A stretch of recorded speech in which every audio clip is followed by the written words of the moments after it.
All right, welcome back. We are here with an impromptu discussion about the Republican National Convention, which just ended last night.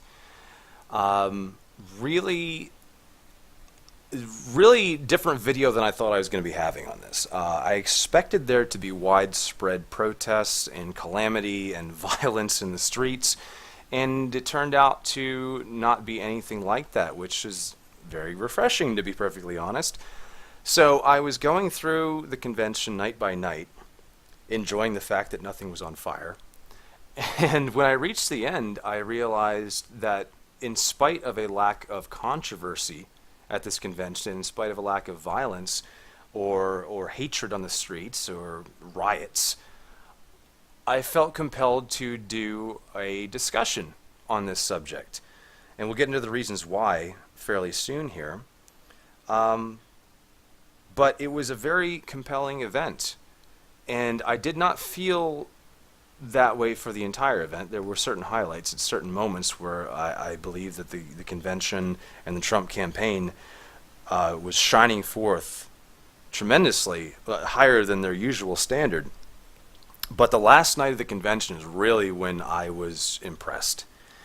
So let's get this discussion started. Again, this is an impromptu discussion. There's no script that we're going by. We're just going to be talking about our own findings and our takeaways from the last 4 days of the convention. So what did you think? What were some of the takeaways that you really took away from this convention overall? Well, first, I would like to point out that the media leading up to the convention, it was all gonna be celebrities. That was my first. That's the first thing I noticed from day one, is that there were no celebrities. At least celebrities like the media portrayed, like Mike Tyson and Tim Tebow. God forbid. All these, because Donald Trump couldn't gather any politician friends or people that matter. He had to make it a circus, and none of that came true. But in a way, you mean a media prediction was incorrect? That's right. That doesn't that's not an embodiment of this entire election season at all. Oh, absolutely. What is the mainstream media has a 6%, trust rating from the public? Yeah, I think they're aiming for like 2%. That's the first thing I noticed. It was a very professionally run convention, all 4 days. It was no different in terms of the setup and the organization than any other Republican convention. But the speakers, I think, in a lot of ways, were different. First of all, there was none of the old guard. The Bushes weren't there. It was refreshing, wasn't it? Well, that's right. You talk to the media, and they'll say that Trump was a failure because the Bushes and Romney and McCain and Lindsey Graham, these people who don't matter to the average voter, weren't there. And the convention was better off for it because it was a new tone. It wasn't, we'll get into this, but a lot of the speakers presented some unusual speeches that you don't hear at the typical Republican convention. And like you alluded to, there was no mass protest like I expected. John Kasich, the governor of Ohio, of course the convention taking place in Cleveland, Ohio, he allowed Black Lives Matter protesters into the convention, and La Raza, but there really wasn't. I think there were probably more social justice warrior mischief makers than there were actual, hardcore Black Lives Matter protesters. And I'll pretty stop you shocking. there for a second. There, it's not only that. Even the social justice warrior protesters weren't doing anything really significant. And what really surprised me is because the new Black Panther Party had described or released a statement a week or two before the convention saying that they were going to the convention, they were going to Cleveland, and they were bringing their guns with them. I mean, you make a statement like that from an organization which is essentially, to a degree, a domestic terrorist organization, or at least one that sponsors those kinds of actions, and you think that it's going to be pretty serious. So I was preparing for the absolute worst. I was expecting perhaps, like I said, riots, burning things, people getting shot, and it was just amazing and refreshing to see that none of that happened. Right. It kind of makes you wonder what went on behind the scenes to quell that. I mean, it almost makes actually it does make me think what holds in store for the Democrats, because if this is what the Republican convention is going to look like. I mean, I wonder what the Democrat convention. I mean, this could be almost like the 1968 conventions where the Democrat convention was just chaos, and the Nixon comes in to the convention in '68 and is all about law and order. That was his big thing, just like Trump. Law and order. We're going to restore law and order, and that really resonated with people. So we could see sort of a mirror of that. Yeah, absolutely, absolutely. And what is very interesting, I know you were just alluding to something that I mentioned before we started recording, and that is the Democratic Party was implicated explicitly through some things that were released or leaked right before the Republican National Convention in insofar as funding essentially disruption campaigns for the RNC.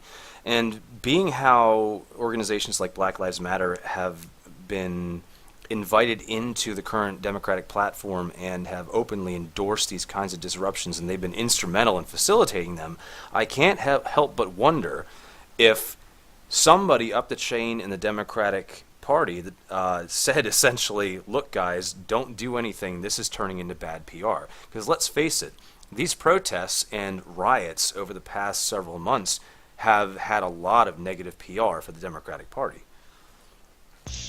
Absolutely, absolutely. And with the amount of, I don't want to talk too much about the Democratic convention, but with the amount of Black Lives Matter speakers there, and people who have lost family members to cops, it kind of you kind of wonder why behind the scenes they may do that, but then invite these people to speak.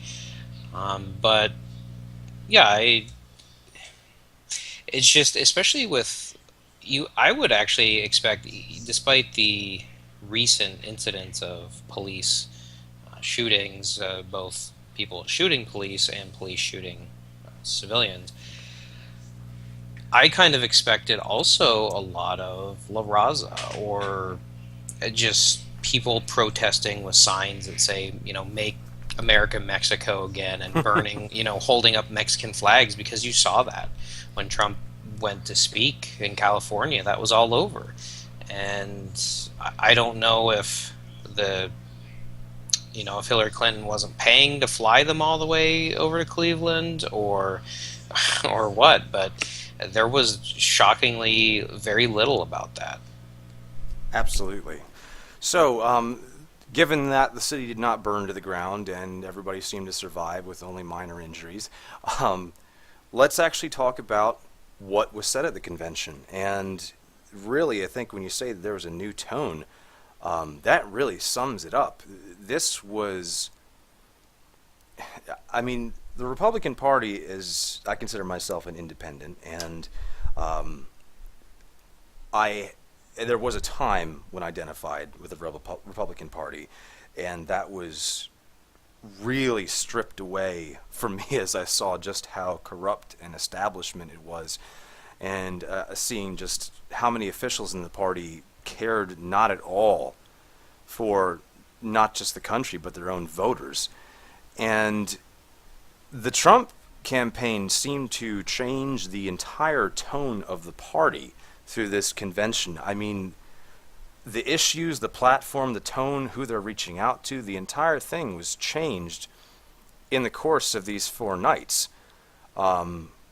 The only time that I felt that we were hearing anything from the establishment was on the second night, when there were a number of senators and other elected officials who were speaking, and it felt rather rehearsed. I didn't pay attention to it for very long because I got tired of what sounded to be kind of business as usual. But other than that, um, almost everything in the entire campaign was radically different from what you would assume a Republican candidate would be sending out there. Well, that's right, and it's not just coming from Trump. We'll talk. I think we can dedicate some time specifically to Trump's speech, but other speakers went off on non-traditional Republican. Would go out of their way to mention issues or ideas that are not traditionally Republican establishment, sort of an anti-trade deal, a more restrained foreign policy. Peter Thiel, we could talk about him too, but he's talking about how fake culture wars, specifically, distract from the horrible economy that we have, and that's a shot at the anti-gay agenda of some Republicans, many Republicans. And you had just everybody. You had Laura Ingraham talking about the establishment, just bashing the establishment, and it was just very unconventional all the way around. Unconventional convention, indeed. That's right.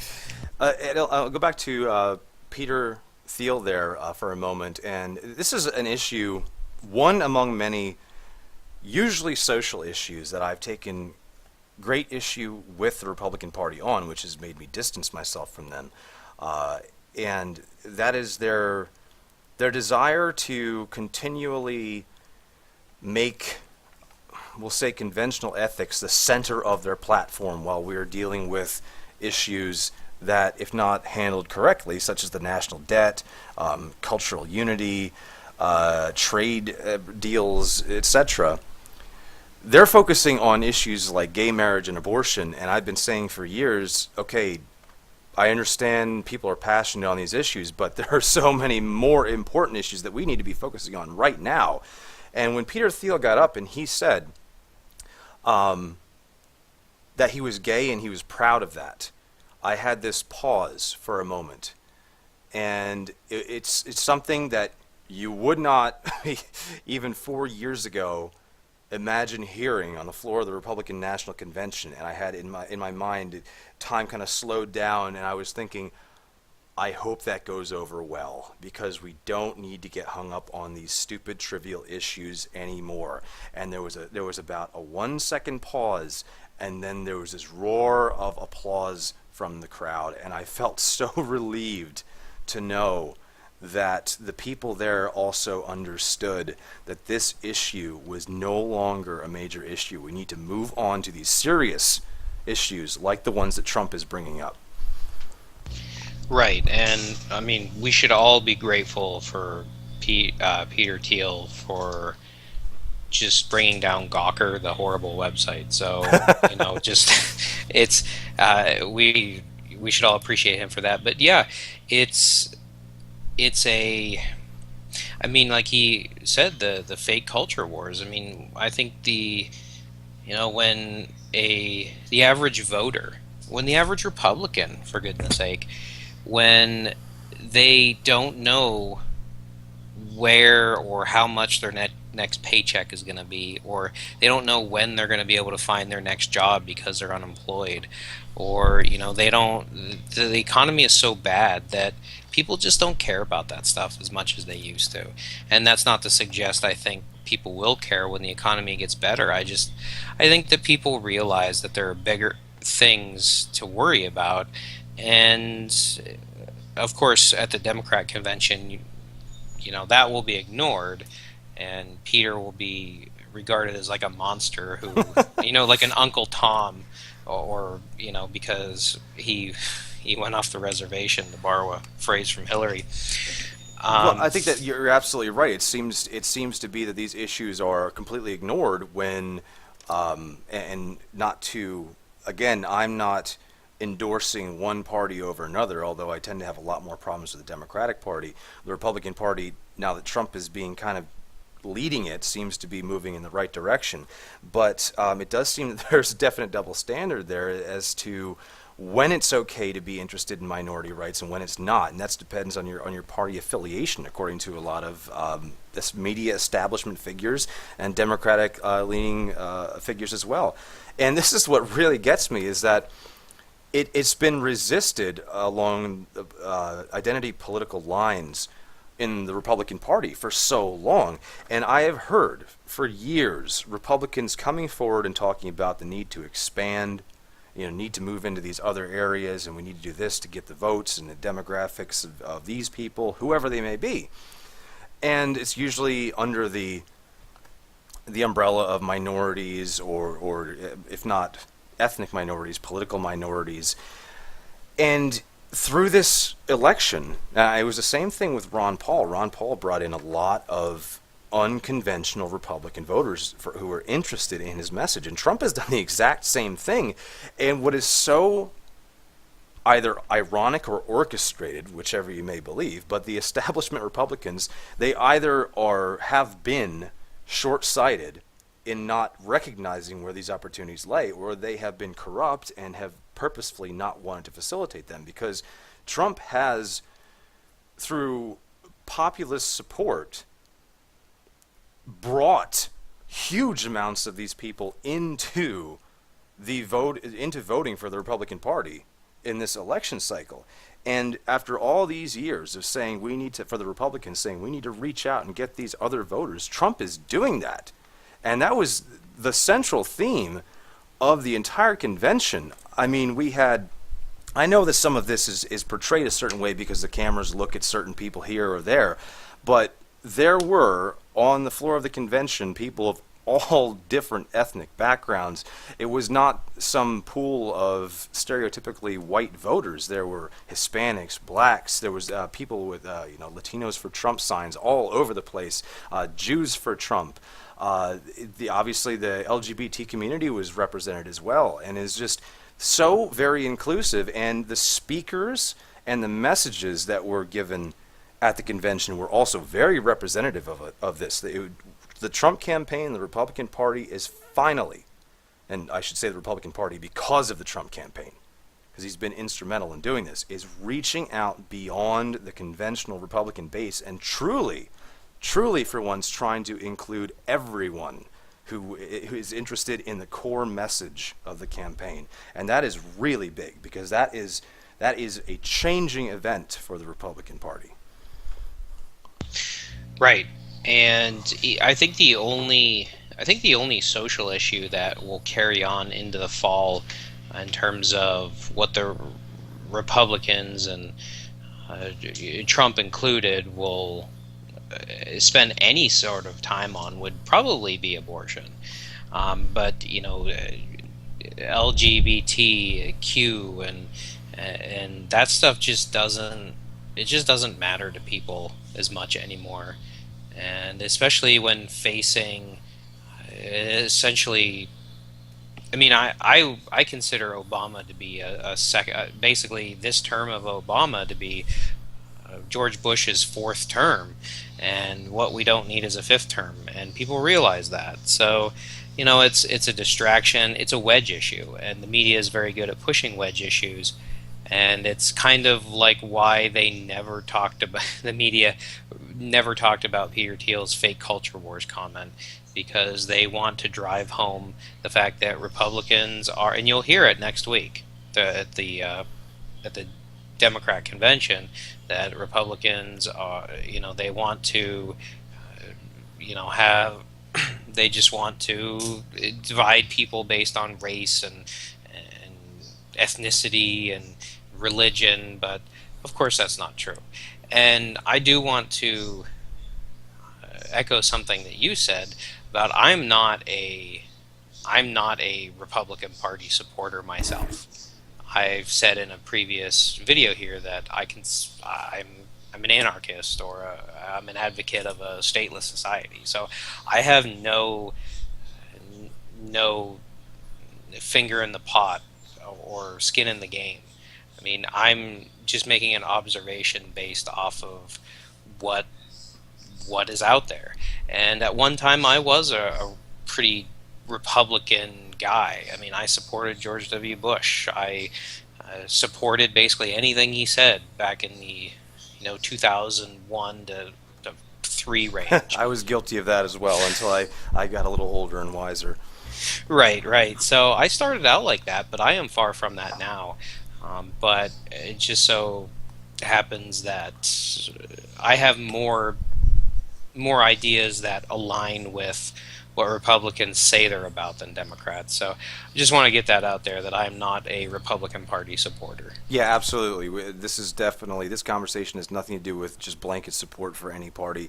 And I agree with your statement completely that Obama was essentially a continuation of Bush. For the average person who doesn't know a lot about politics, that will be very strange, a very strange statement. And a lot of people have taken offense to me making such statements before. But it's absolutely true. And once you step outside of the conventional, 1 to 2 degree difference between the Republicans and Democrats, you can really see how similar they are. And again, going back to how the media looks at these candidates, it's very interesting because, again, I don't know if this is irony or if it is malicious intent. I think it's probably malicious. We are being constantly told, this is what a Republican is. This is what, if you vote for them, this is what you're going to get. Because, let's face it, that does occur against Democrats as well, but the vast majority of the mainstream media has a Democratic leaning to it. And what's been very interesting is the two most anti-establishment candidates in this entire election cycle, I would say, have been Donald Trump at the top and probably Rand Paul. Bernie Sanders comes in there a little bit after that, but he's really not anti-establishment. He's just for changing the establishment a little bit. And I think when he came out and endorsed Hillary Clinton, it just showed how not anti-establishment he really was. But those, Sure. the thing that's very irritating to me though is that how Trump has been continually blasted in the media for being, pro-establishment when he is so far from that when you actually consider his platform.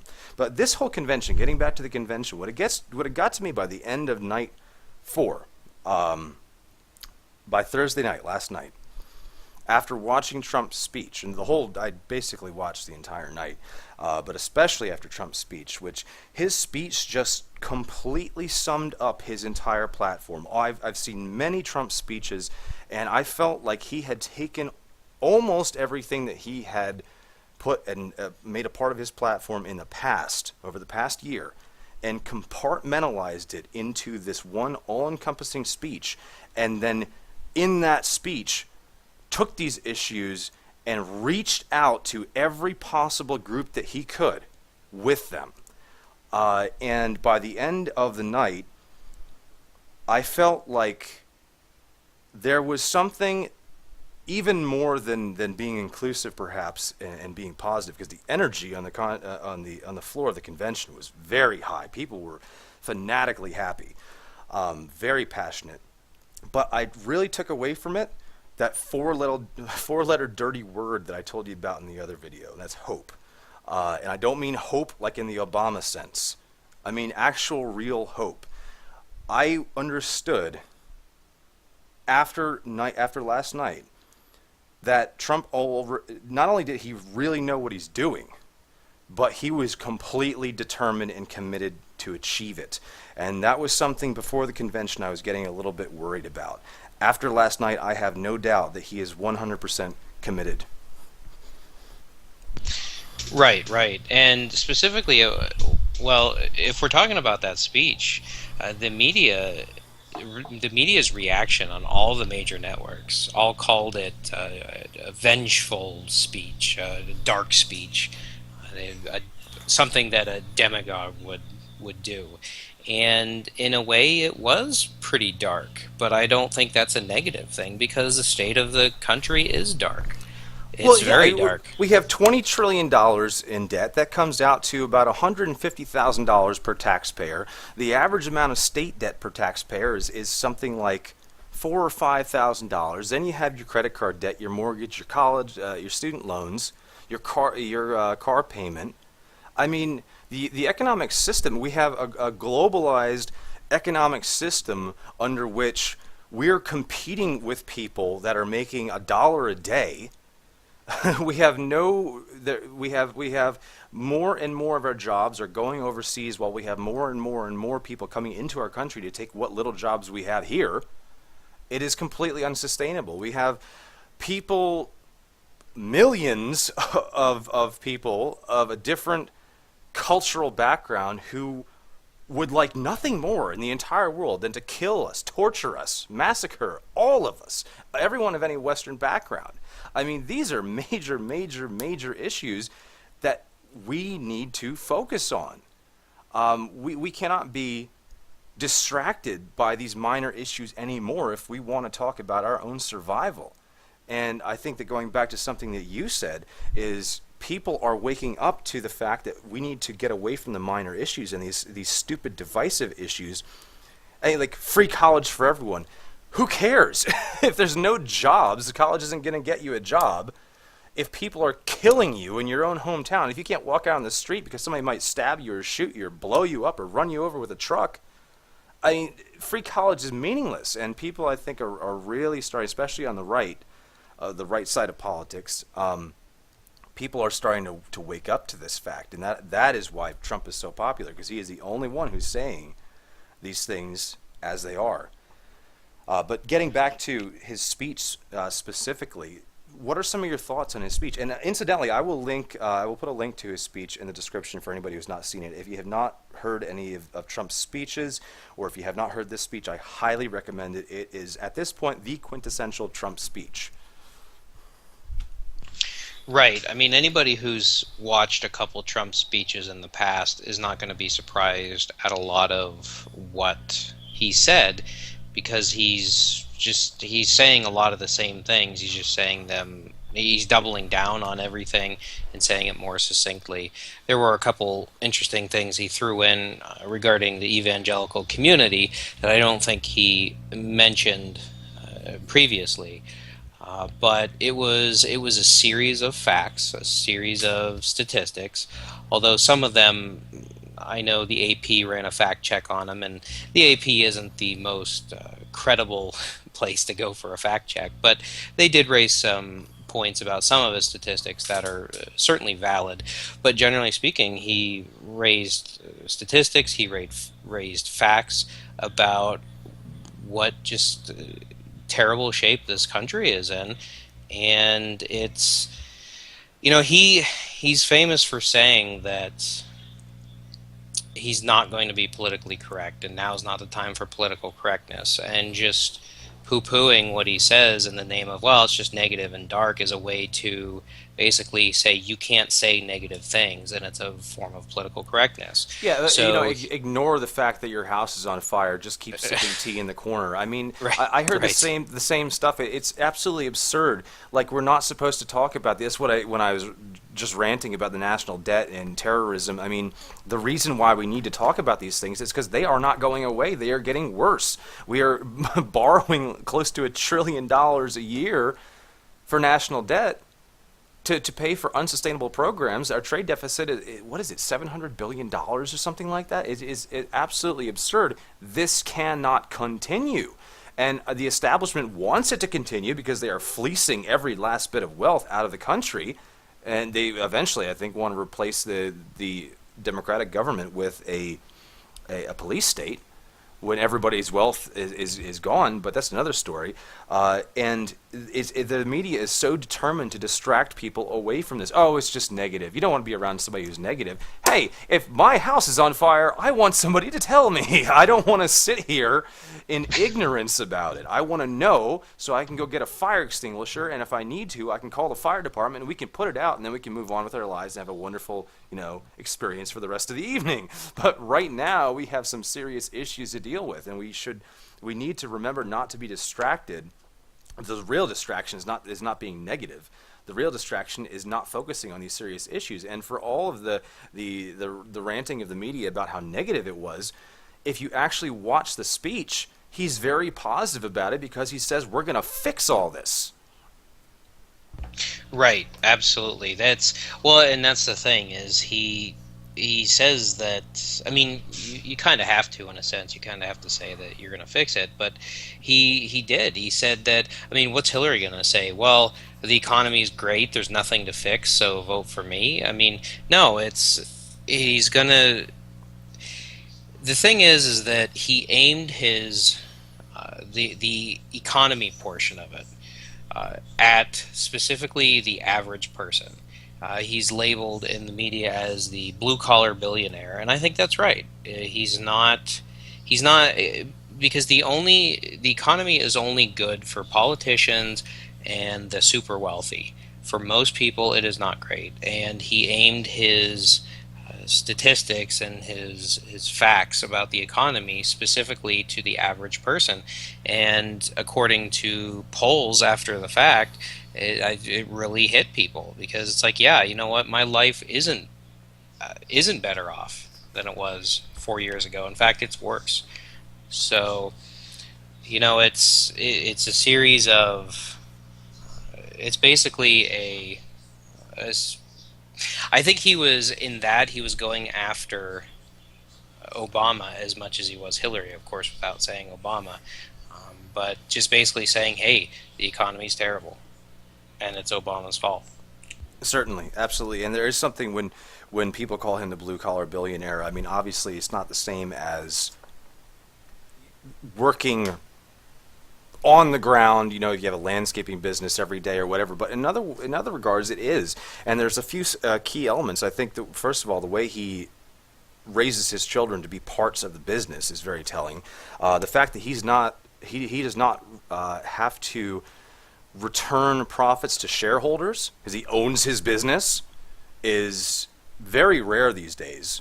And I think that that's something that's very important to note as well, is that his business is his investment. He is working with his own assets. He's not just passing money around a table. He's not a banker. He's not a stockbroker.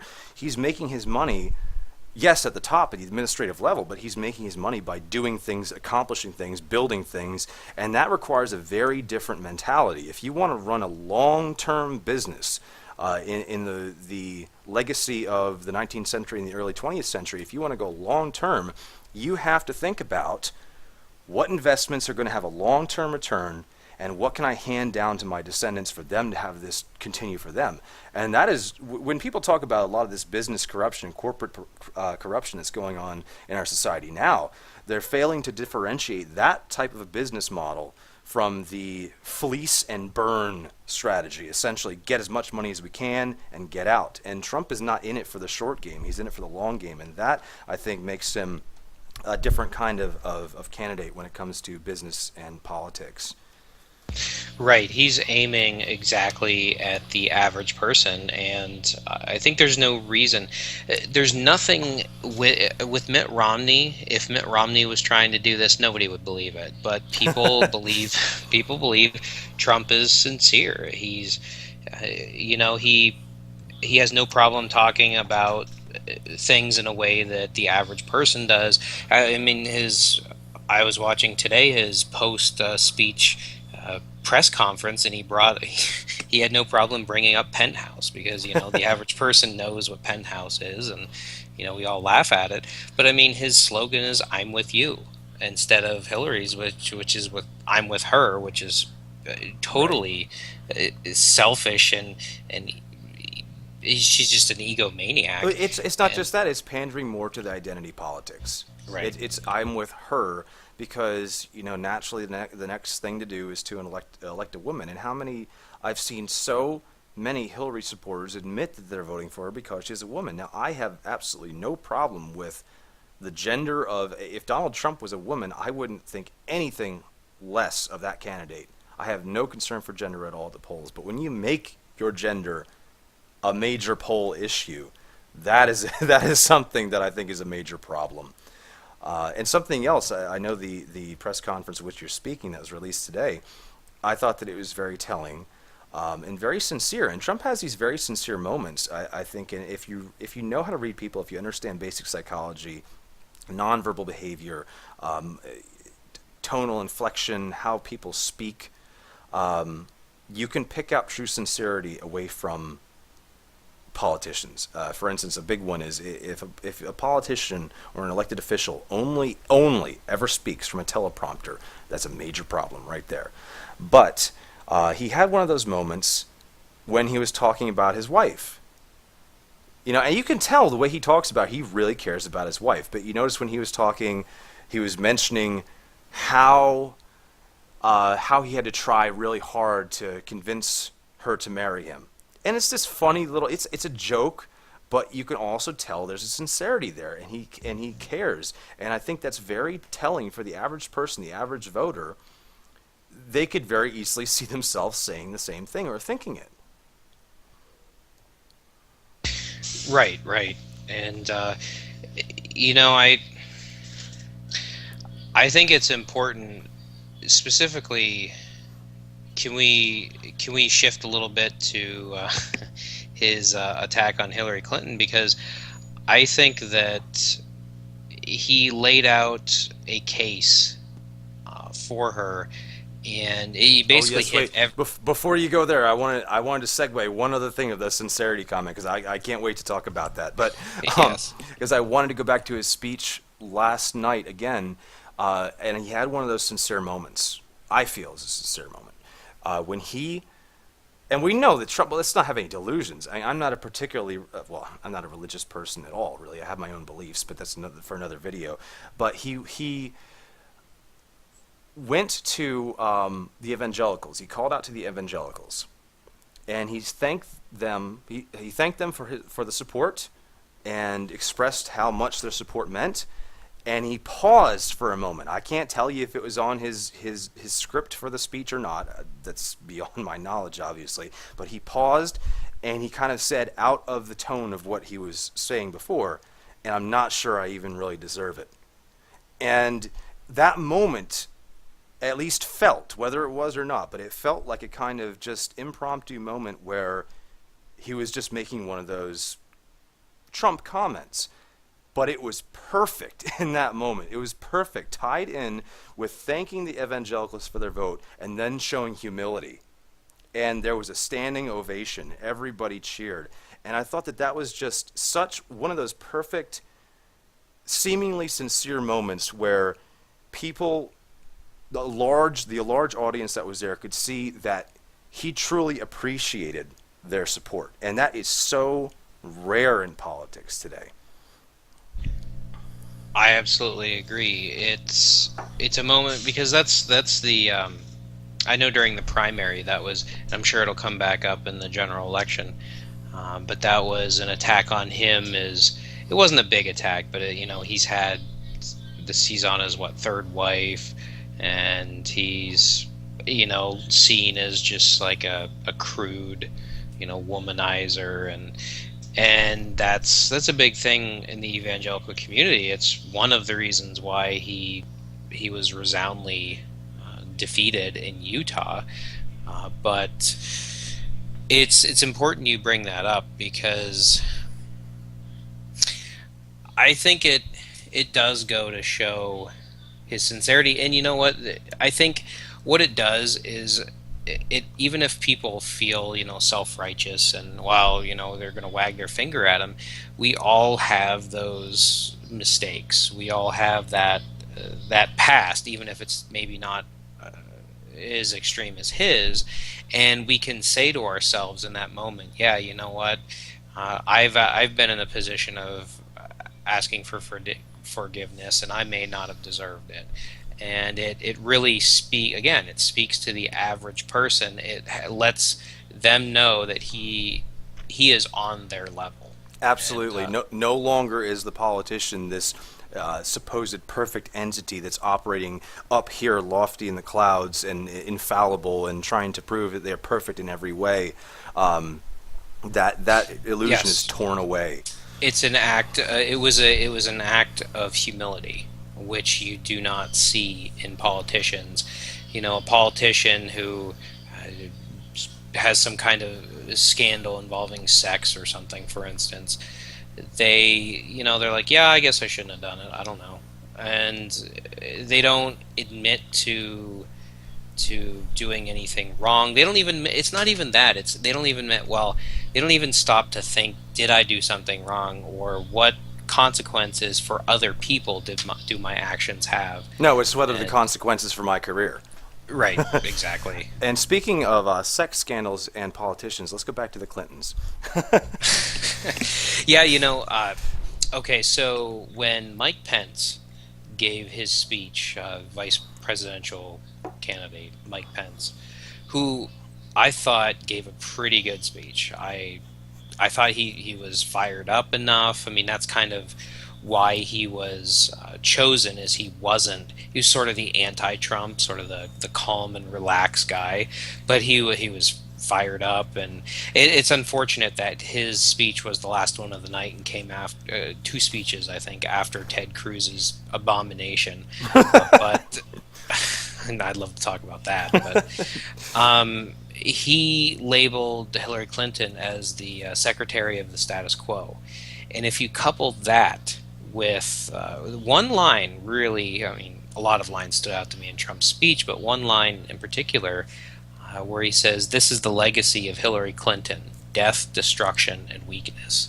If you couple that status quo line with Trump's line of death, destruction, and weakness, what that does is not only label Hillary as the status quo and death, destruction, and weakness, but the last 8 years, and really maybe even the last since 2000.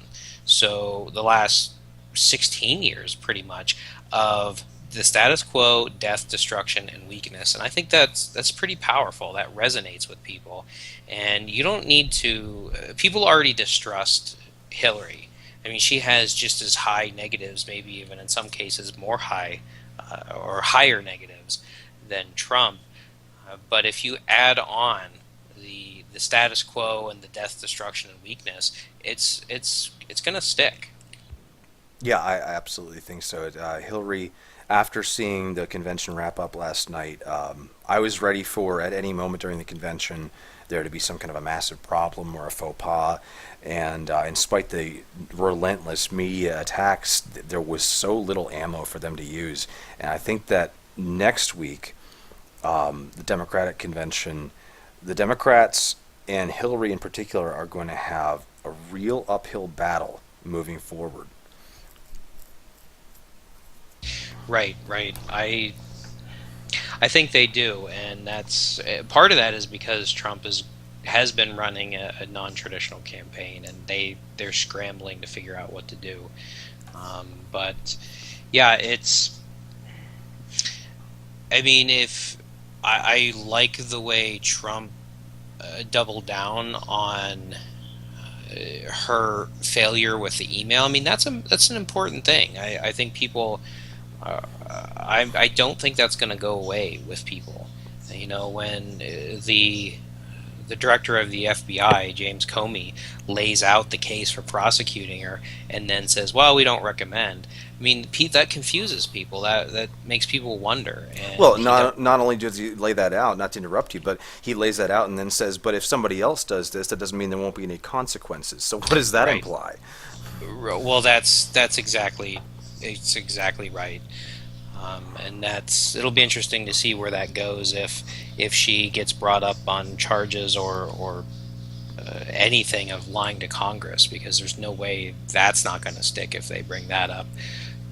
But you know, in Donald Trump also mentioned she was part of the status quo, and not just Pence, but when he says that Hillary Clinton's message is that things will never change.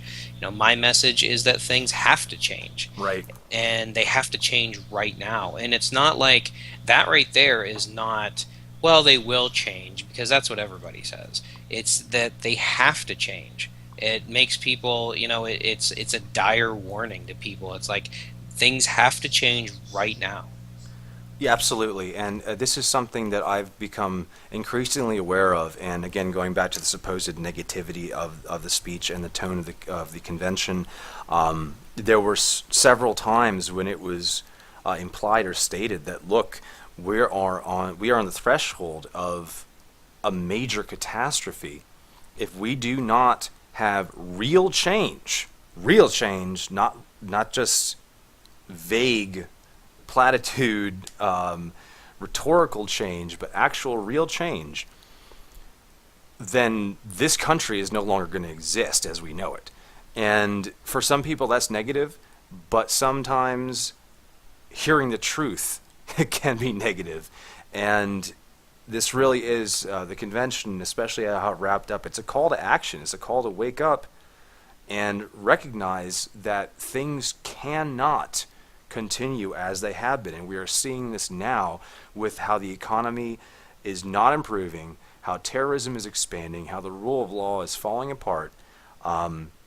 Things are not improving, and we need to address those issues. And I think that it is so refreshing to hear somebody who's running for office, especially somebody who is doing this well, to be saying these things. Right, and his foreign policy. I mean, again, he goes, he makes the in front of the entire Republican party, in front of the country. He again backs up his statement that Iraq was a failure, and goes and doubles down on his NATO comment about how it's an obsolete organization, or an organization. And that, again, that's just another example of something that you wouldn't expect. It's not something that Mitt Romney would have said. That's why Mitt Romney doesn't support him. It's not something McCain would have said. It's why McCain's wasn't at the Republican National Convention.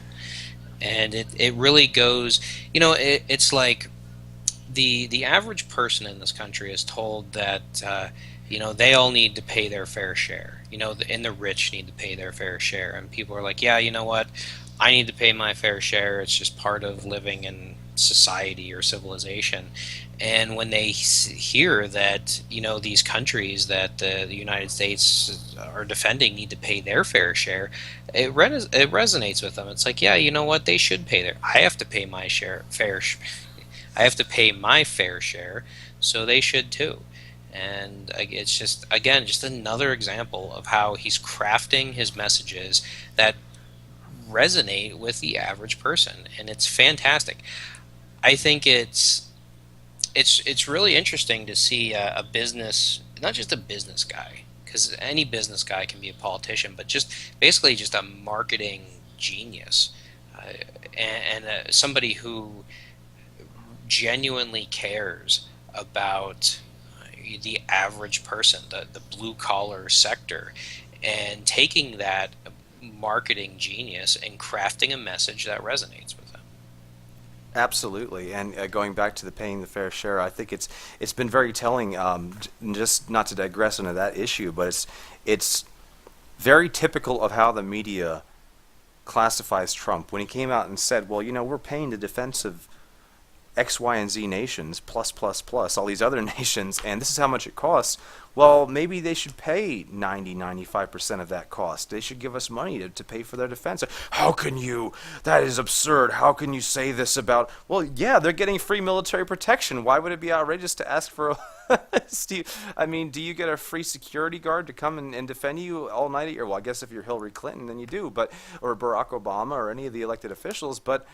If you're getting a service, it is typically appropriate to ask for payments for that services. And it's so amazing how far outside of reality a lot of these media officials live, that they would be outraged at this, as if it is expected for the United States taxpayer to be paying for the defense of 30 or 40 nations. Right, when only 3 actually pay the bills. It's crazy, and the fact that this message just drives the neocons crazy. It really, in both parties, it just goes to show that he is not afraid of saying what he wants to say, and again, that goes with his campaign of no political correctness. He's going to say what he wants to say. He's going to say what's on his mind, because that's what that's what people want. They want somebody that's just going to speak their mind because they're tired of having their voices squelched in the name of either political correctness or any kind of correctness that you're not allowed to do. Absolutely. And going back to the tone for Trump's speech, last night's speech, what it really, another thing that was very, very encouraging about it, and again, I'll link the speech below in the description, is that he did not forsake any of the core issues that he had outlined in his entire campaign. He didn't. A lot of people have been wondering if there's been a lot of debate in the media, for whatever that's worth, in the mainstream media. And there's been a lot of rumblings of sort of, well, he's got to tone down this or give up this issue, or you can't believe he's actually going to secure the border. He has to get rid of that.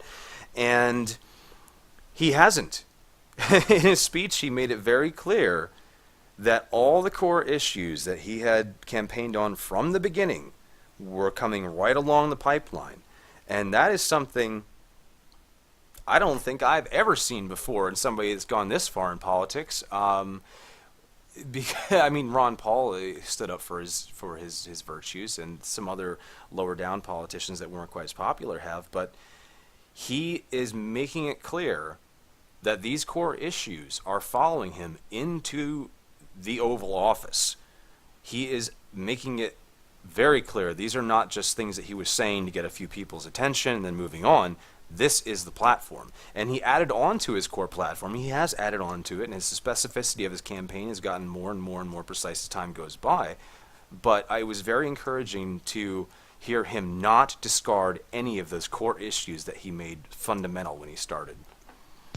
Right, and anybody who says, "Well, he's not gonna," who was it? Was it Mitt Romney? No, it was Jeb Bush who said Donald Trump is never going to build that wall.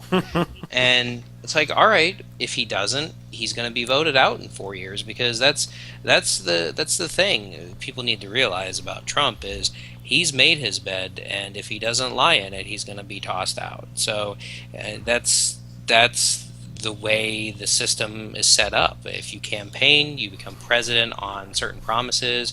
If you're like Obama and break more promises than any president in the history of the country, of course he wasn't voted out. Then But look who you Trump's, ran against. well, that's true, and not to delve into conspiracy theories, but he had the IRS targeting conservative groups, which may have, and the whole Benghazi cover up, and that kind of helped him too. But And Benghazi yeah, I mean, was a big part of the convention as well. There was a lot, especially the first night they were talking about Benghazi. absolutely. And who was it? Joy Behar, or I don't know if she's on The View or whatever garbage show, but she said that it was wildly inappropriate to have those people there, the family members of the soldiers who were killed at Benghazi. Benghazi. I don't know why it's wildly appropriate. Apparently because it just, I don't know, but yeah, that was wildly appropriate apparently. But yeah, the tone, another line that stood out to me in his speech is, anyone who endorses violence, hatred, or oppression is not welcome in our country and never will be. I mean, that is a positive message of, hey, our country stands for the opposite of those things. If you endorse violence, if you endorse hatred or oppression, you're not welcome here. And that's, I don't know how anybody can disagree with that, even if you don't agree with Trump's statements on immigration. I mean, I don't understand, but in fact, that's a very positive message. Absolutely, and that is a call to re-embrace or to embrace some degree of unity of cultural values. In other words, we're getting to the point where it's like we've reached peak social justice warrior capacity, and people are starting to realize that, hey, we need to agree on some core values in our civilization. We need to embrace those values, and people who don't should not be here, because we can't be inclusive to everyone if some of the people that we're including don't share the inclusiveness of our values. It's a self-defeating tactic. It's impossible to run a civilization that way for more than perhaps a generation or two. And people I see, are finally starting to wake up to this, and it's been very refreshing to see how fast they seem to be waking up to it. Right, right. And of course, he did point out that Hillary Clinton is all in favor of mass amnesty and mass immigration. Trump used immigration. I actually would prefer the term mass importation. I understand why he didn't use it. It would confuse people, but essentially Hillary Clinton is proposing an increase in the mass importation of people. Mass lawlessness is what he said too. Well, You know, there's a very practical reason that she wants to do that, because we're on the cusp of a demographic crisis, and judging by previous voting trends, we can say that if we import certain groups, they are going to overwhelmingly vote for Democratic or pro-socialist officials. So if you want to ensure that your party gets the votes that they want, you just import the voters that'll vote for you. oh, well, of course, that's a myth, according to open border advocates on the left and the right, really. According to George Soros, you mean? Well, even my libertarian or anarchist friends who are advocating open borders, oh, that's a myth. They're not going to vote for, you know, I I don't think that's a myth. I mean, it's why Colorado went from a red state to a purple state. It's why California went from a fairly conservative state in the early 20th century to obviously a deep blue state, and now it's kind of beyond hope for that. But these are real phenomenon, and it's, as he pointed out, I mean, they're just going to overwhelm schools and hospitals, and you know, it's one thing to have schools and hospitals be overwhelmed with people who are through their taxes paying for the schools and hospitals, but to have people who, you know, make their money and don't pay taxes and, you know, get in line ahead of you for, you know, your child's school or an ER visit. That's a problem, and again, it's language that communicates to people who have been there. And they did have, I can't remember the name, but I know it was a gentleman who spoke whose son was killed or daughter was killed by an illegal immigrant. And at the beginning of his speech, I think, didn't he reference a girl that was a young woman that was killed by an illegal immigrant? Yeah, there were several of those actually, and Trump has brought some of them in on separate occasions as well. But I just want to clarify that it is rational and reasonable and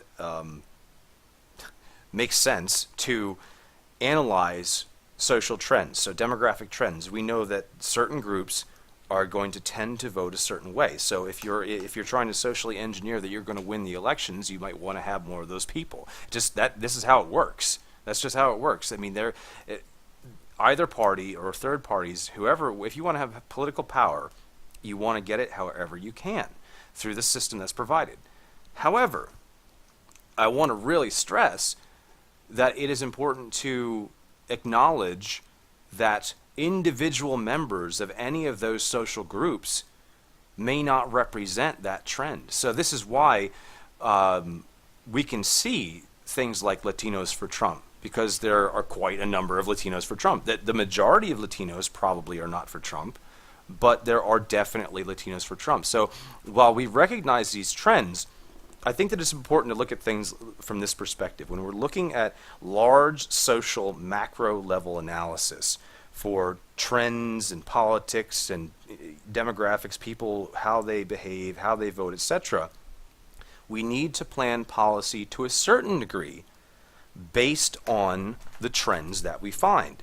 However, when we're talking about legal representation and individual interactions between people, we still need to make sure that we treat them all as individuals. In other words, if you meet a person of a certain demographic background, you should give them the benefit of the doubt without stereotyping them instantly, but also recognize rationally that it's likely they may be part of a certain trend.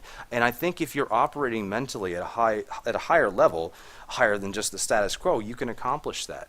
And I don't think that there's anything that's prejudicial or unfair about that. That's just dealing with reality and still giving the people the respect that they deserve as individuals. Absolutely. I completely agree. So let's talk a little bit about Ted Cruz, since that that was probably the biggest controversy of the entire convention. Right, right. I think what my initial thought was he just committed political suicide. And whether that's true or not, what I found interesting is that the mainstream media was really going after Cruz for doing that. And I honestly, I didn't see that coming. I mean, there's certain mainstream media outlets who weren't necessarily saying that he did a good thing, or it wasn't a big deal, but many of them were saying that he should be embarrassed, he should be ashamed of himself. And for those who don't know, he basically, what Ted Cruz did was he made an entire speech about just sort of a generic speech. I don't. His supporters think it was an amazing speech. It was pretty generic. It was, the America, Constitution, liberty, principles, and he told people to vote, go out and don't sit at home, go out and vote your conscience in the fall. Go vote your conscience up and down the ticket. I remember yes, those words. And what that did was send the entire. Now, Cruz said it was the New York delegation, and some of the media outlets were saying it was a certain delegations, but anybody who was on the floor said the whole floor erupted into boos. Well, I could just from hearing it, and I heard that live. If that was the New York delegation only, they are some of the loudest people that the New York delegation must have been making up like half of the crowd or something, because there was an awkward pause, and then what sounded like, yes, the entire floor just booing. And when he made that comment, that must be the New York delegation, I thought instantly back to the debate when he made that nasty snide comment about New Yorkers, and I thought, wow, Ted, you've learned nothing. No, he is this, not just this speech, but in general. If you watch him, I mean, I'll admit I do not like Ted Cruz. I never have. I think he says some good things once in a blue moon, but I despise him as a person. So I'll just get that out there. But if you watch him over his career, he is clearly, his goal from the very beginning, even back when he was a young person, was to become president. It's all about him. It's never about anybody else but him. And when he was confronted by the Texas delegates after his speech, I mean, there's audio, maybe there's video, but there's definitely audio out there about him saying, basically, what the hell are you doing? He said, well, I don't have to abide by the pledge because Donald Trump insulted my wife. And it's like, if you're going to go into politics and you're going to not be, and you're going to be hurt over something somebody says and carry it with you, you clearly don't understand politics.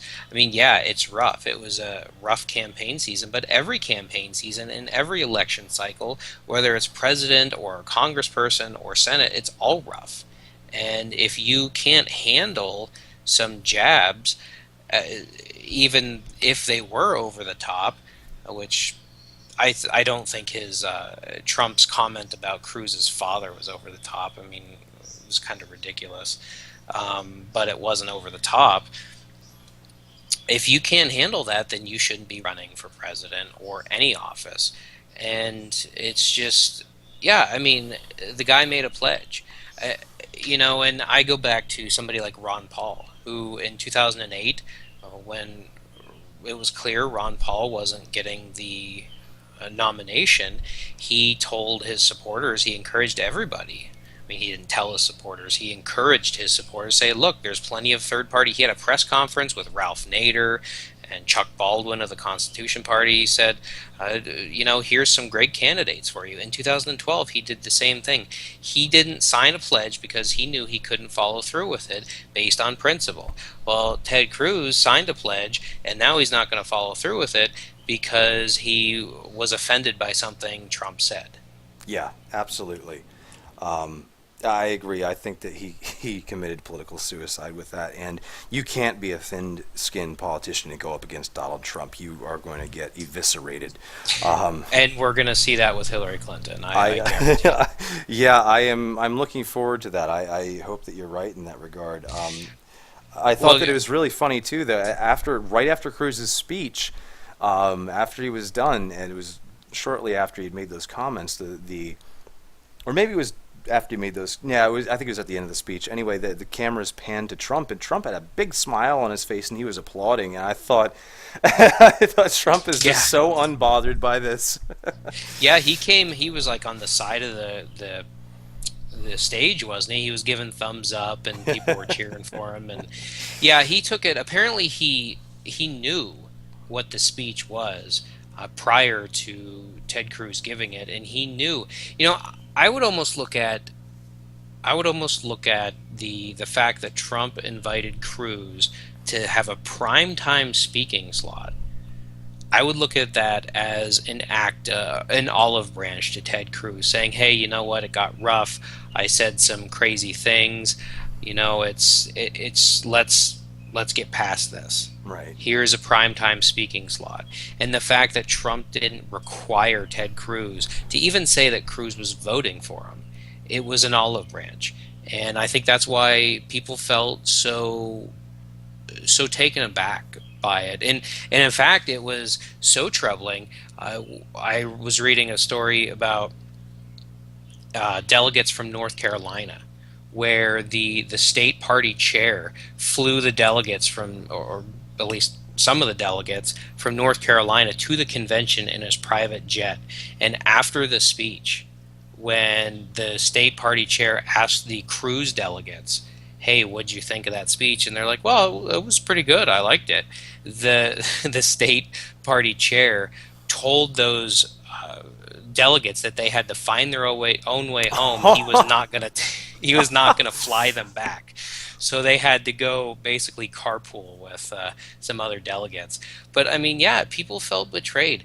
It's not just about he didn't follow through with a pledge.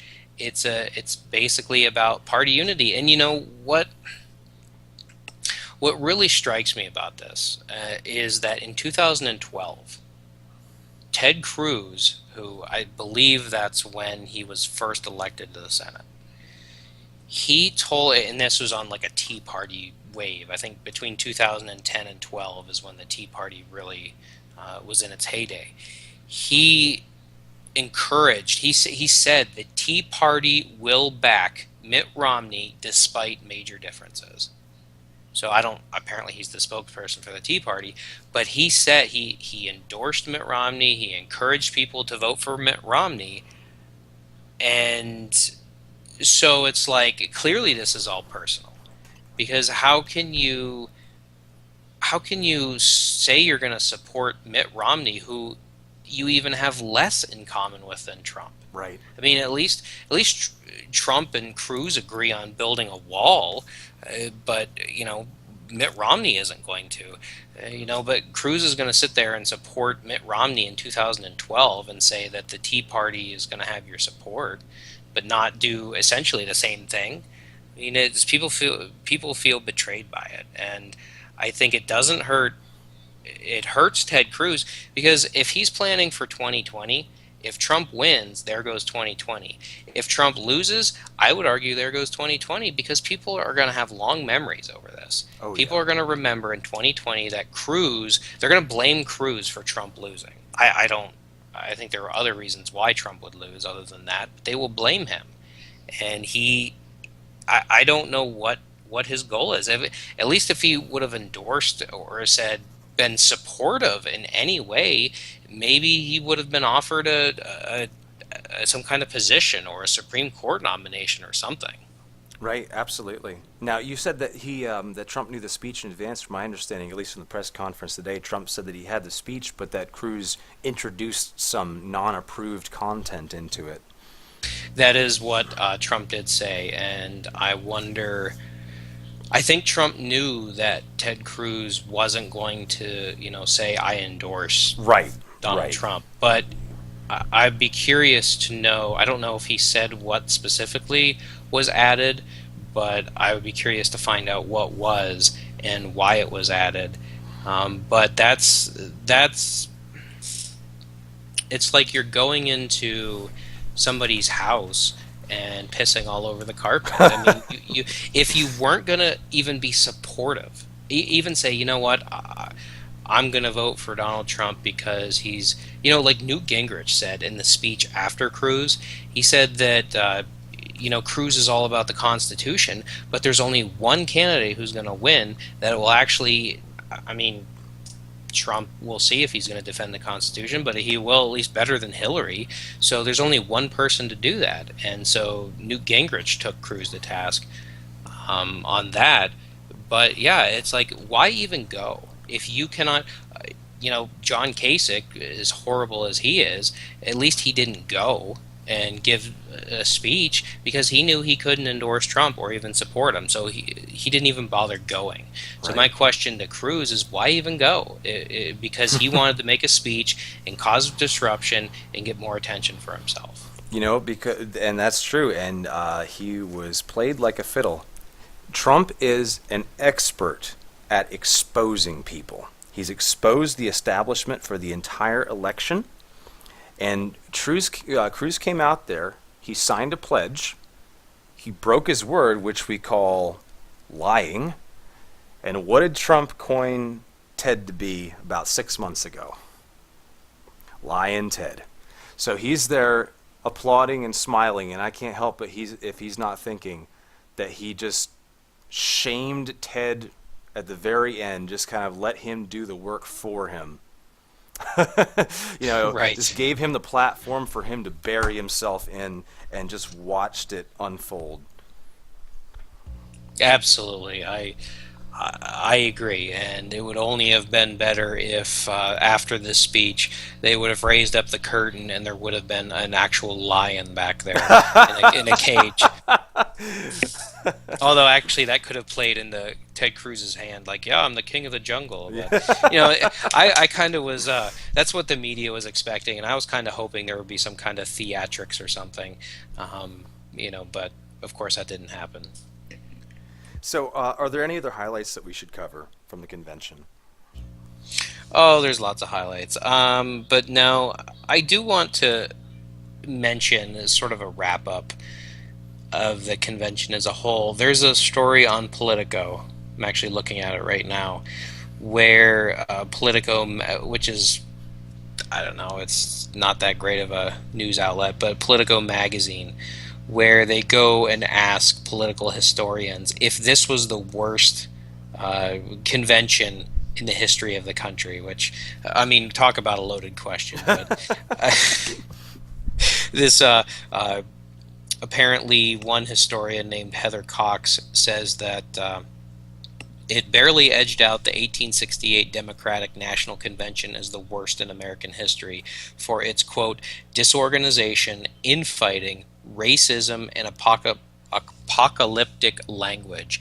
Now, I don't remember any disorganization, maybe a little bit of infighting with the Cruz thing, but that was like one speech during the whole 4 nights. I don't remember seeing any racism. And the apocalyptic language, well, the country is kind of in an apocalyptic shape, so I really wouldn't describe it as that. But this is kind of this is the media, the coverage of it, and it just goes on with different historians talking about how this is like one of the worst. I mean, I don't know. Is there's no explanation. There's no explanation of why this would be a terrible convention. I mean, I guess because it's their view that it was xenophobic and this crazy right wing populism or Well, what have you. because they have an agenda and they have an idea of what it is that the platform, they have an idea of what the platform stands for, and they have an idea of what utopia is in their minds, and everything must conform to that idea. If it doesn't, then, well, it's wrong, and it must be the worst convention, and that's just so absurd. The I mean, the description given there is so very different from what I witnessed just watching Right. the convention, and I think that really is telling of just the difference between people who will go to the original source material and look at what actually happened versus people who are going to read the propaganda filter of the mainstream media versus people that are just going to read the headlines and then go spew it all over Facebook. Well, right. So obviously, I think I speak for you as well. We endorse going to the original source material whenever possible to get the truth, because it's so Yes. hard. It's so hard to get an actual unbiased rendition, description of these kinds of events from anywhere in the mainstream media. Sometimes from the alt media you can find it, but in the mainstream media, it is nothing but propaganda. Right. Anytime you can see the source material, please do make up your own minds. Do not read headlines because they're very misleading, and just any kind of coverage. Real quick, did you maybe some of our listeners have seen it? The video, I forgot who it was, but the Daily Show correspondents were going over to protest or Trump supporters and protesters to film them. And again, I forget who it was, but they go up to the Daily Show correspondents and camera people to film them film the protesters and the Trump supporters to make sure that what they present, what the Daily Show would present on TV, matches what actually happened, and there was no, editing or anything. And the Daily Show correspondents were like, "You can't film us. This is private property and whatnot, and you don't have a right to film here," is what they said. And of course, eventually, the Daily Show people just left, and they didn't do their story at that time. But I mean, that's the thing is, to use the term about the police. Well, if you weren't going to do anything wrong, then you have nothing to worry about. So, it's go to the source material. Don't listen to the media. They're going to tell you what they want you to hear, not what not sort of an unbiased look and let you make up your mind. Yeah, absolutely. And if for pure entertainment purposes only, if you want a good laugh, I recommend looking up the confrontation between Alex Jones and the Young Turks last night. I am not a fan of Alex Jones, and I'm certainly not a fan of the Young Turks, but the confrontation was quite entertaining. Right. Just go to YouTube and search out these videos. There's a lot of them, and I'm sure they'll be even better and juicier from the Democrat convention. Yeah, and I will I will put the if I can find a link to it, I'm sure I can. I will post it in the description as well, but I can't guarantee how long it will be up for because it's a big controversial thing right now. So just very quickly, your opinions. Where do you think the Trump campaign goes from here, and where do you think the Hillary campaign goes from here? Well, I think the Trump campaign is going to, their campaign right now is pretty small. It's like, what, 70 people they employ or something around, less than 100. And I think they're going to remain small. I think they're going to not spend as much money on ads as Clinton will. And I think they're going to pretty much do what they've been doing because I think it's been working. If Trump can control his social media a little bit more, I think you will see him continue because right now the polls have been he's either leading in some cases or it's close in the polls, and I think that trend will continue to right around there. So I don't think Trump really needs to do that much different. He just I think that the Clinton campaign is just going to do what Democrats do and just say that don't vote for Trump because he's racist and he hates women and he wants to, do every horrible thing imaginable to your grandparents. And that's all she has. So she has no record to run on. So you're not going to see a terribly positive campaign from her because she has nothing positive to run on. Right. So the only thing she will do, and I know this will happen, is she will say, "Hey, wasn't it great in the '90s when my husband was president? Wouldn't it be great if that was the case again?" And that's really all she has, because I mean she even said that she would put Bill Clinton in charge of the economy, whatever that means. Apparently, there's a secretary of the economy or something. But I think Trump will probably kind of just do what he's been doing. There's really no reason for him to spend, you know, hundreds of millions of dollars on advertisement. And he has the money to spend it if he wants to. Yes, yes. In fact, I think the donors will come in if they haven't already, which some of them have. The super PACs will get their money and run ads. But I just kind of see Trump really not changing the overall strategy very much. And I think Hillary will only increase her divisive gender and identity politics and race politics. And I think this election will be the worst possibly, maybe, and I'm genuinely don't know, but maybe the worst in the history of the country for identity politics. Oh yeah, I could see because that. that is all they have. And what are your thoughts on that? Well, I think you're absolutely correct. Identity politics is the Democratic platform for this election.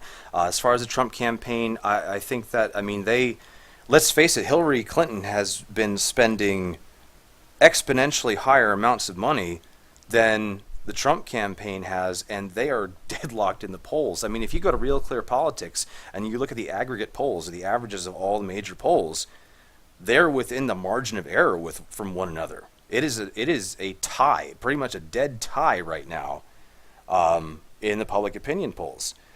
And she is spending so much more. They are so frustrated. They are so active. They are in such a frenzy to try to gain advancements with the public. And it seems like everything, whether it's of their own orchestration, or current events in the news, or just the natural evolution of the trends which have been emphasized and endorsed by the Democratic Party, it's not working like it has in the past. And so I think we're going to see the Hillary campaign starting next week at the Democratic National Convention. Just looking at some of the speakers they have lined up, I think we're going to see increasingly desperate tactics. And I think that you're right. I think Trump needs to just maintain. He may naturally just float right to the surface, and Hillary might destroy her own campaign. And political events going on in the world may destroy her campaign. If not, I could see maybe an increasingly powerful push from the Trump campaign exercising some of their financial muscle, if need be, a little bit closer to election time. Right, right. And I do have to say that if Trump runs a national campaign, because historically, the last so many decades, Republicans, since Reagan really, haven't won or run a national campaign. If Trump focuses, even spends just a little bit of time in places like New York and California and Washington and Michigan, these places that have been Democrat strongholds, and makes Hillary spend just even some money and time there, I think he will have a lot of success. He cannot focus just on what Mitt Romney did in 2012 and hope for a couple of swing states. He has to do a national campaign. And I do want to just, maybe this will be a cliffhanger for if we cover the Democrat convention, but I do want to introduce some breaking news. I don't know where our breaking news music is, but it is now official after a day or two of speculation that Senator Tim Kaine is officially Hillary Clinton's vice Ah, presidential pick. well, thank you. That is news to me. This is what you get when you have an impromptu video. So that is breaking news here. Right, right. So, so that'll be interesting to see what the another old white guy for vice president does for the Democrats. Very interesting. Yeah, I think that the best possible run that Hillary could have had for vice president would have been Bernie Sanders. Honestly, just for the voter turnout. And I think that voter turnout is going to be massive in this election. The Democrats so far have been very low. The Republicans have been very motivated. And I think that another thing that Trump could be doing to help his campaign is to have more local community outreach for voter turnout when the time comes. Another thing I wanted to point out with Hillary is you say about kind of going back to the 90s in her rhetoric. I mean, that's all she can do, right? We just had 8 years of Obama, almost 8 years. And what do we have to show for it? And she was a part of the administration. She can't say, well, hey, look at the past 4 years, look at the past 8 years, because everybody's going to be, what are you talking about? So, yes, she really Right. has to reach back there. And that's, I mean, when you're reaching back 20 years, that's, yeah, it really, she does not have a lot of cards in her favor at this point. Absolutely, absolutely, and it's just going to be a rerun of every campaign for Democrats. But yeah, Bernie Sanders as the vice presidential pick for Hillary. I mean, Bernie Sanders is the oldest of old white guys and the whitest of old white guys. So he would have fit the perfect. He would have been the perfect fit for Democrats since, for some reason, they have this obsession. The only obsession they have with white and old people is for vice president. Okay, so my final just closing thoughts on the convention. I have been waiting for years for a legitimate third option to the political establishment. And I think that this whole election cycle, we've seen Trump as that third option, essentially an anti-establishment, somebody who's not a politician, coming in and shaking everything up and saying the things that need to be said. And I believe that Trump came in, and I was very hopeful for the entire primary that, one, that he was sincere, and two, that he would make it happen. And as time went by, I started to believe more and more that he was sincere, and behold, he made it all the way to the primary completely. All of the nonsense about a contested convention and just all the huge potential roadblocks that were in the way just obliterated. Not even close to being a problem.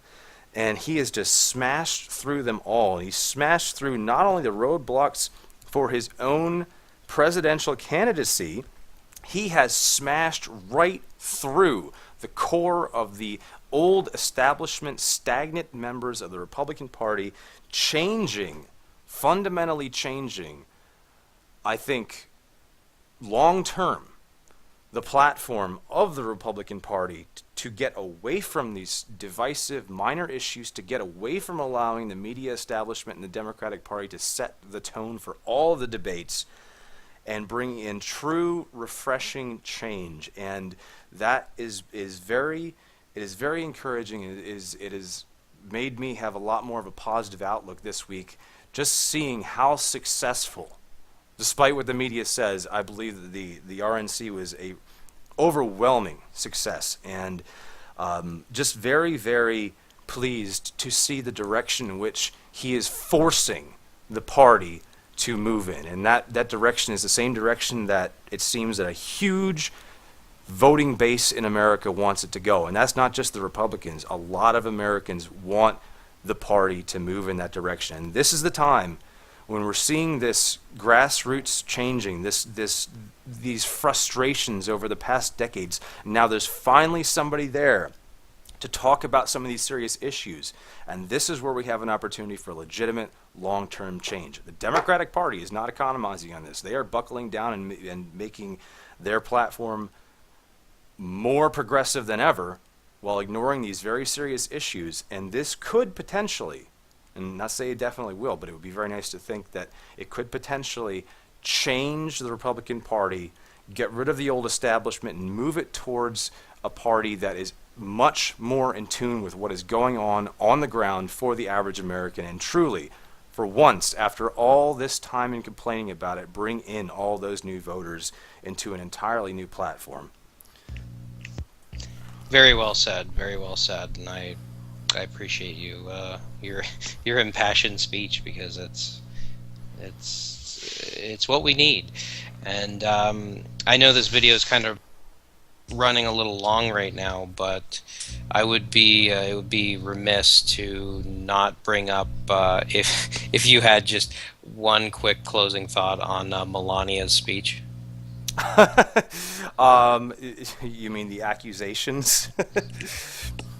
Right, the immigrant wife of Trump, whose English is not her first language speech, where the Democrat speechwriter borrowed a generic phrase that Michelle Obama borrowed in her speech, that was borrowed from somebody else, that was borrowed from somebody else. And meanwhile, on that same day, the media was covering that the Obama administration murdered 60 people, civilians in Syria, through a bombing. So I hope you're happy, media. Yeah. Well, it's not like they ever use diversion tactics or blackouts. So is it confirmed that her speechwriter was a Democrat? That's the rumors. I cannot Okay. say it is official, but yeah, it was apparently a staffer that allegedly is a Democrat, and like Michelle Obama. I don't know. It's not a big deal. It's probably why we haven't talked about it, because who cares? Get over it, people. If you're going to get on Melania, why don't you get on Martin Luther King Jr. for plagiarizing half of his speeches? Well, that's the thing, and just like you say, is not that they're trying to make it into a big deal. It's not. I thought that the speech was, I don't know, it didn't strike me as particularly interesting, but it struck me as a very neutral kind of support this candidate, support my husband speech. I thought it was nice coming from her perspective that she's not a politician. She was just giving a speech on why you should endorse her husband. I do feel that the media coverage of and I won't speculate as to if the speechwriter was Democrat or not. I will rather say instead that this is why I think every politician should be required to write their own speeches, or anybody who's speaking on politics. Right. But I will say that I think it's completely asinine. I don't support taking, plagiarizing or sampling or whatever you want to call it, other speeches. I will say that in the world of political speeches, there's a lot of vague terminology that is thrown around, and when you have that repeated over a long enough period of time, you're going to get a lot of stuff that sounds exactly the same. But even if it is actually plagiarized, let's take a look at some of the other plagiarized speeches used by Republican and Democratic politicians throughout the past 20 or 30 years. I mean, it is widespread. This is a widespread and very well-known and overutilized tactic that the public doesn't tend to pick up on. So I think the whole thing is just, is it good that it could have been potentially plagiarized? Of course not, but it's a non-issue. It's just another distraction to get away from the real issues of what was being talked about at the convention.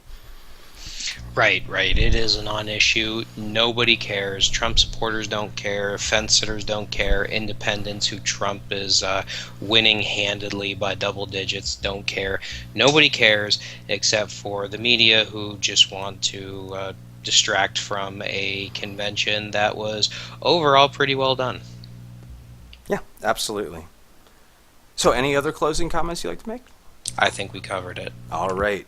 Thank you for listening. If you've made it this far, if for some reason you'd like to hear our opinions or discussion on something specific that we did not talk about that went on during the convention, just let us know.